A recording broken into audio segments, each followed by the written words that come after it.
memaparkan materi bagaimana melakukan penangkapan dengan menggunakan berbagai macam alat tangkap. Untuk lebih jelasnya, marilah kita simak pemaparan materi berikut ini.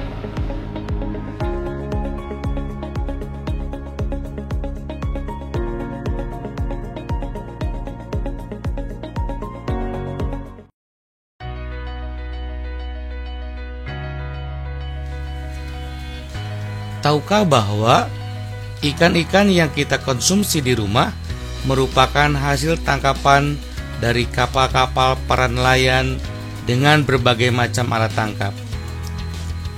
Mau tahu cara menangkap ikan di laut?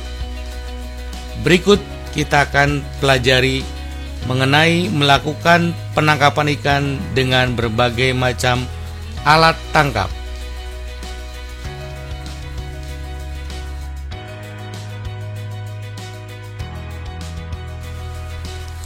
Tujuan pembelajaran, unit ini berguna dalam mengoperasikan jaring lingkar, jaring pukat udang, jaring insang, dan alat pancing, serta menggunakan alat bantu penangkapan ikan dan menentukan fishing ground.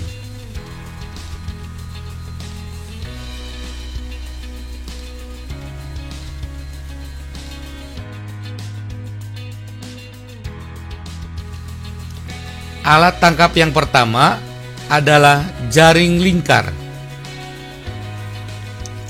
Alat ini merupakan jaring berbentuk 4 persegi panjang yang pengoperasiannya melingkari gerombolan ikan pelagis.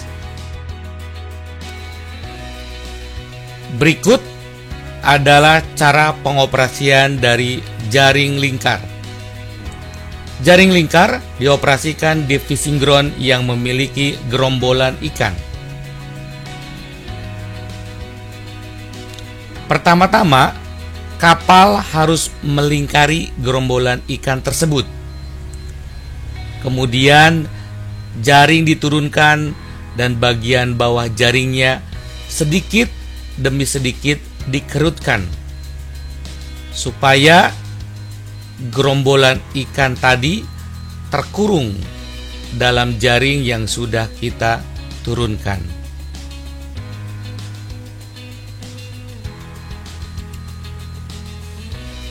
Itulah prinsip dasar dari pengoperasian jaring lingkar atau sering disebut dengan purse seine.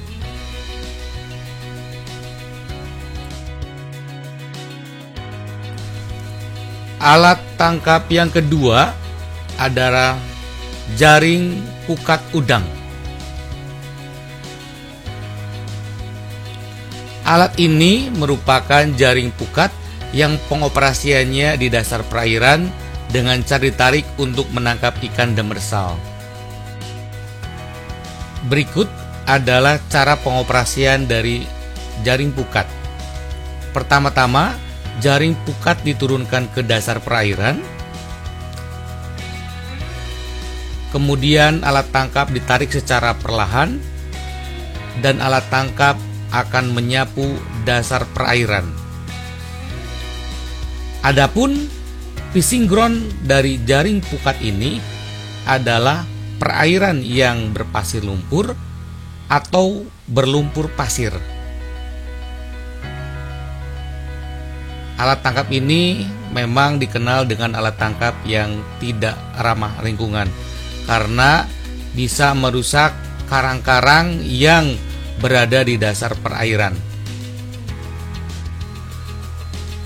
Selain pukat ikan yang menggunakan outerboard, ada pula pukat yang pembukaan jaringnya menggunakan bingkai atau sering disebut dengan beam troll.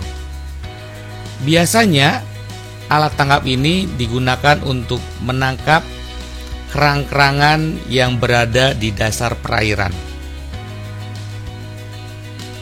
Namun kedua jenis alat tangkap ini sama-sama tidak ramah lingkungan.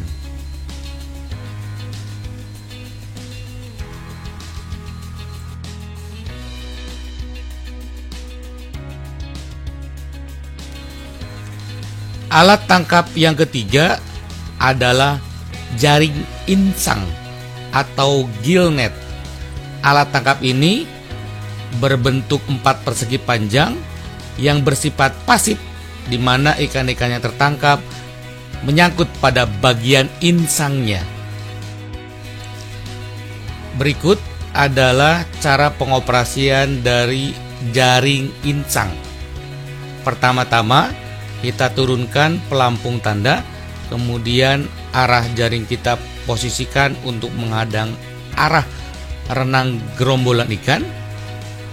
Setelah jaring kita turunkan semuanya, maka kita tinggal tunggu beberapa jam sampai pada akhirnya ikan-ikan akan menyangkut di jaring yang kita turunkan. Inilah prinsip dasar dari jaring insang. Alat tangkap yang keempat adalah perangkap atau bubu. Alat tangkap ini bersifat pasif, berupa jebakan, berbentuk kurungan tertutup sehingga ikan tidak mudah untuk keluar. Berikut adalah cara pengoperasian dari alat tangkap bubu. Pertama-tama, kita turunkan pelampung tanda, kemudian bubu yang telah dikasih umpan diturunkan ke dasar perairan satu demi satu. Kita tunggu beberapa jam sampai pada akhirnya ikan-ikan atau kepiting atau udang masuk ke dalam bubu yang telah kita pasang. Karena bersifat jebakan, maka ikan tersebut bila mana telah masuk maka akan sulit untuk keluar kembali.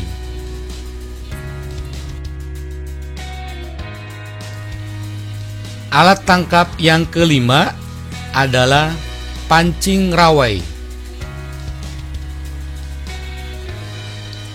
Alat tangkap ini bersifat pasif, berupa rangkaian sejumlah pancing yang dioperasikan sekaligus, yang terdiri dari rangkaian tali utama, tali pelampung, dan beberapa tali cabang.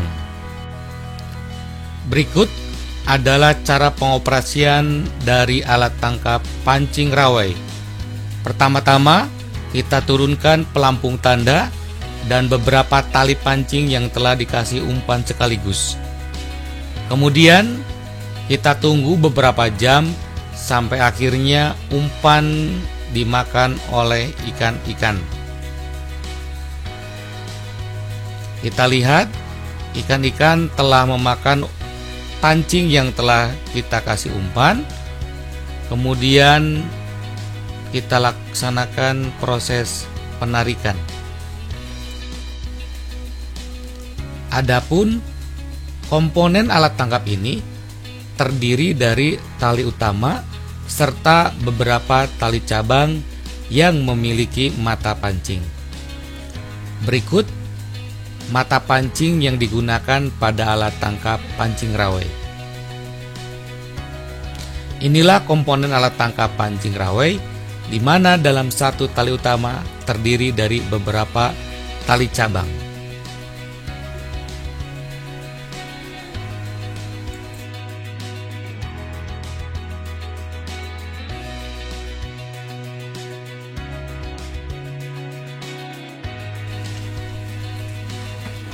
Alat tangkap yang keenam adalah pull and land.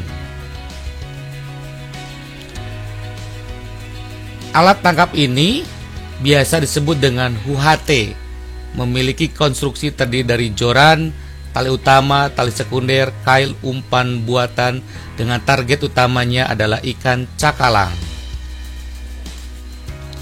Berikut cara pengoperasian dari alat tangkap pull and land.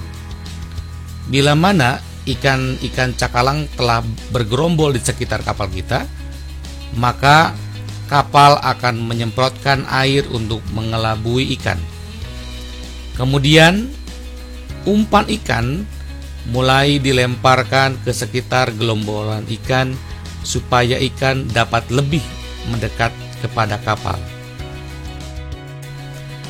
Setelah ikan berada di bawah kapal, maka para pemancing siap dengan jorannya untuk memancing ikan ke atas geladak kapal.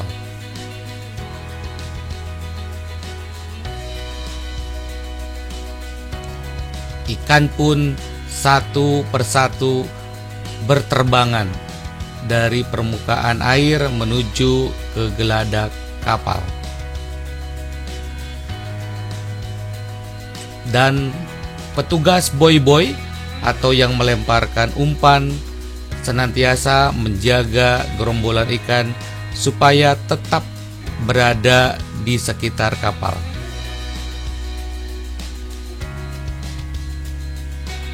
Inilah proses penangkapan dengan menggunakan pull and line. Demikianlah pemaparan materi kali ini. Semoga materi ini dapat berguna untuk melakukan berbagai macam penangkapan dengan menggunakan beberapa jenis alat tangkap. Terima kasih dan sampai berjumpa di materi berikutnya. Kami dari NPK Anggrek International Post PT Puncak Jaya Samudra menyatakan bahwa video tentang melakukan penangkapan ikan dengan berbagai alat tangkap telah sesuai dengan standar ITUCA. Terima kasih.